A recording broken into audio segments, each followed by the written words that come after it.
ژوند هیله د ژوند هیله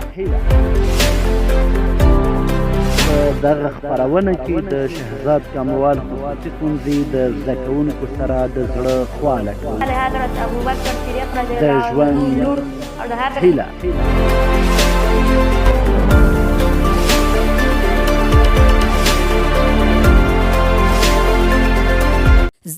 بسم الله الرحمن الرحیم. د ژوند هیلې خپرونې درنو مینوالو، السلام علیکم ورحمت الله وبرکاته.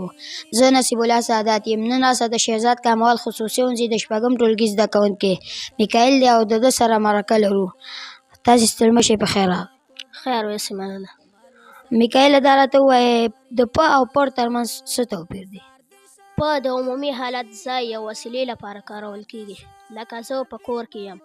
پر هغه وخت کارول کیږي کله چې یو شی د بل د پاسه وي، لکه کتاب پر میز پروت دی. د او له ترمنځ څه توپیر دی؟ د ملکیت یا تړاو نښه ده، لکه دا د احمد کور دی. له د سرچینې ځای او یا یو څه څخه حرکت او فاصله څرګندوي، لکه له کور څخه راغلم. ماشاءالله، ډېر ښه، ډېر ښایسته. دا راته ووایئ چې د په او با ترمنځ څه توپیر دی؟ په د ځای یا حالت نښه ده، لکه زه په کابل کې یم. با د راتلونکي یا احتمالي حالت نښه ده، لکه زه به ډېره خواري وکړم چې سبا کامیاب شم. دا ته وایي چې د ولې او څنګه ترمنځ څه توپیر دی؟ ولې د پوښتنې لپاره کارول کیږي، سبب یا دلیل پوښتي، لکه ته ولې ناوخته راغلې. څنګه د طریقې یا په حالت پوښتنه کوي، لکه ته څنګه راغلې. ماشاءالله، ډېر ښه، ډېر ښه ځوابونه. او دا راته ووایه په آخره کې د ری واو کاب تورو سره دوه کلمې جوړې کړه. ورک او کور. او دا میکایله، دا راته ووایه چې د هیله امید دې څه شی دی؟ غواړم په آینده کې یو ښه ډاکټر رانه جوړ شي. ماشاءالله، د شهزاد کاموال خصوصي ښوونځي د ډېری زده کوونکو سره چې تپوس وشي چې په آینده کې څه شی غواړي، دا ټولو دا امید او هیله ده چې په آینده کې ورسره یو ښه ډاکټر جوړ شي. دا د دوی په استعداد او لیاقت باندې دلالت کوي.